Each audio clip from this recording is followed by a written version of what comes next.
Friends, എല്ലാ കൂട്ടുകാർക്കും സാന്ത്വനം സ്റ്റൂവിന്റെ ഇന്നത്തെയും അതുപോലെ തന്നെ നാളെ നടക്കാൻ പോകുന്ന ഒരു അടിപൊളി എപ്പിസോഡിന്റെ റിവ്യൂയിലേക്ക് തന്നെ സ്വാഗതം കേട്ടോ. ചാനൽ ആദ്യമായിട്ടാണ് കാണുന്നുണ്ടെങ്കിൽ ഒന്ന് സബ്സ്ക്രൈബ് ചെയ്ത് ലൈക്ക് ചെയ്ത് സപ്പോർട്ട് ചെയ്യണേ. അങ്ങനെ മീനുവിനെ ഭക്ഷണം കൊടുക്കാൻ വേണ്ടിയിട്ട് മീനു ഒന്നും കഴിച്ചിട്ടില്ലല്ലോ, ബാലനും ആരും ഒന്നും കഴിച്ചില്ല. പക്ഷെ മീനുവിന് അങ്ങനത്തെ ഒരു അവസ്ഥയിൽ ബാലനെ സഹിക്കാൻ പറ്റുന്നില്ല കേട്ടോ. ബാലൻ ഭക്ഷണം വാങ്ങിച്ചുകൊണ്ട് പോലീസ് സ്റ്റേഷനിലേക്ക് കയറുമ്പോൾ കോൺസ്റ്റബിൾ ചോദിക്കേണ്ട, അല്ലല്ല നിങ്ങൾ എങ്ങോട്ടേക്ക് കയറി പോണത്, മീനുമോളൊന്നും കഴിച്ചിട്ടില്ല, മീനാക്ഷിക്ക് ഫുഡ് കൊടുക്കാവോ? അങ്ങനെയൊന്നും കൊടുക്കാൻ പറ്റില്ല. അപ്പോഴേക്കും ഇത്ര പറയണ്ട്, സാർ ഇതൊരു കള്ള കേസാണ് സർ, ഏടത്തിന് ഇങ്ങനെ വെച്ചിരിക്കണ കള്ള കേസിന്റെ പേരിലാണ്, ഏടത്തിന് ഇങ്ങനെ ശിക്ഷിക്കല്ലേ സർ, പ്ലീസ് ഞങ്ങൾ ഈ ഫുഡ് ഒന്നും ഏടത്തേക്ക് കൊടുത്തിട്ട് വന്നോട്ടെ സർ. ശരി എന്നാ കുട്ടി കൊണ്ടേ കൊടുത്തോ എന്ന് പറയാണ്. അങ്ങനെ മീനാക്ഷിക്കും ഇത്ര ഫുഡ് കൊടുക്കാൻ വേണ്ടി പോകുന്നുണ്ട്.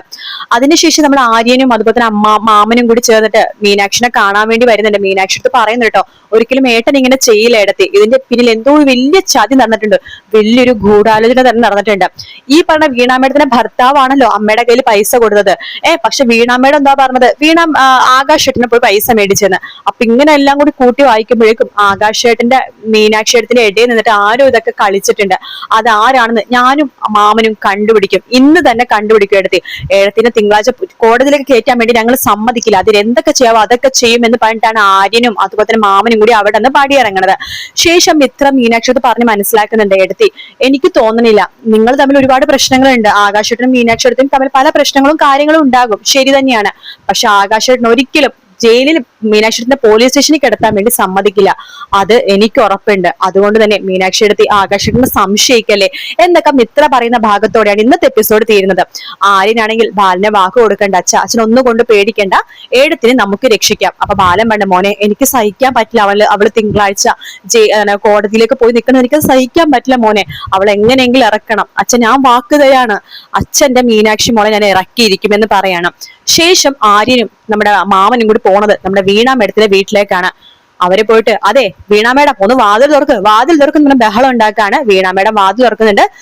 നിങ്ങളെല്ലാം ഒപ്പിച്ചിട്ട് ഇവിടെ വന്നിരിക്കുകയാണല്ലേ എന്ന് മാമൻ ചോദിക്കുമ്പോ, അയ്യോ ഞങ്ങൾക്കൊന്നും അറിയില്ല, സത്യമായിട്ട് ഞങ്ങൾക്കൊന്നും അറിയില്ല, എന്നിട്ടാണോ നിങ്ങളുടെ ഭർത്താവ് വന്നിട്ട് എന്റെ വീട്ടിൽ ഒന്ന് പണം കൊണ്ടു തന്നത് എന്ന് ആര്യം ചോദിക്കുമ്പോ വീണ മേഡത്തിന്റെ ഭർത്താവ് പറയുന്നുണ്ട്, ഞാനോ, ഞാൻ പണം കൊണ്ട് നിങ്ങളുടെ വീട്ടിൽ വന്നോ? ഒരിക്കലും ഇല്ല, ഞാൻ ഇന്നത്തെ ദിവസം ഈ വീട്ടിൽ നിന്ന് പുറത്തിറങ്ങിയിട്ടില്ല എന്ന് പറയാണ്. പകരം നിങ്ങളല്ലേ ആകാശല്ലേ ഇവിടെ വന്ന് പണം മേടിച്ചോണ്ട് പോയത്, ആകാശേട്ടൻ ഇവിടെ വന്ന് പണം മേടിച്ചിട്ടില്ല, നിങ്ങളാണ് അവിടെ പോയി പണം കൊടുത്തേന്നാണ് പറഞ്ഞത്. ഒരിക്കലും ഇല്ല, നിങ്ങളൊരു കാര്യം ചെയ്യ്, ആകാശല്ലേ പറഞ്ഞത്, ആകാശനെ വിളിച്ചോണ്ട് വാ, ഞാൻ സംസാരിക്കാം എന്ന് വീണ മേഡത്തിന്റെ ഭർത്താവ് പറയണം.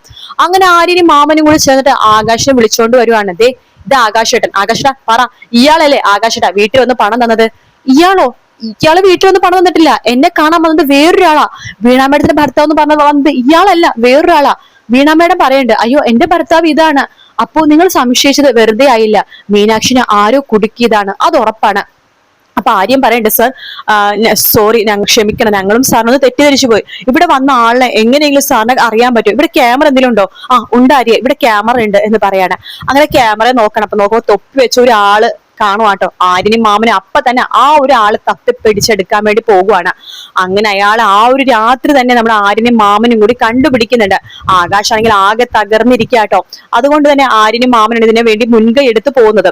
അങ്ങനെ അയാളെ കണ്ടുപിടിച്ച അയാൾ 2-3 അടി അടിക്കുമ്പോൾ തന്നെ അയാൾ സത്യങ്ങളൊക്കെ പറയാണ്. അച്യുതനും അനന്തനും വേണ്ടി, കൃഷ്ണമംഗലത്തെ അച്യുതനും അനന്തനും വേണ്ടിയാണ് ഇങ്ങനെയൊക്കെ ചെയ്തത്. അവര് ഒരു റിസോർട്ട് പണിയാൻ പറ്റിയ സ്ഥലത്ത് മീനാക്ഷി സ്റ്റേ അടിച്ചു കൊടുത്തല്ലോ, അവര് അതിനു വേണ്ടി പകരം വീട്ടിയതാണ് എന്ന് പറയാണ്. ഇത് കേൾക്കുന്ന ആര്യനും അതുപോലെ തന്നെ നമ്മുടെ മാമനൊക്കെ ആകെ ദേഷ്യമാണ്. എടോ താൻ ഇപ്പൊ പറഞ്ഞ കാര്യങ്ങളില്ലേ, അത് ഇതുപോലെ തന്നെ വന്ന് പോലീസ് സ്റ്റേഷനിലേക്ക് പറഞ്ഞു, അയ്യോ എന്നെ കൊന്നു കളയും, അനന്തനും അച്യുതൻ സാറും എന്നെ കൊന്നു കളയും, എടോ അവര് കൊല്ലണ മുമ്പ് തന്നെ ഞങ്ങള് കൊന്നു കളയും, അത് തനിക്കറിയാവോ, അതുകൊണ്ട് മര്യാദക്ക് വന്ന് സത്യമായിട്ട് വന്ന് പറയണം എന്ന് പറയണം.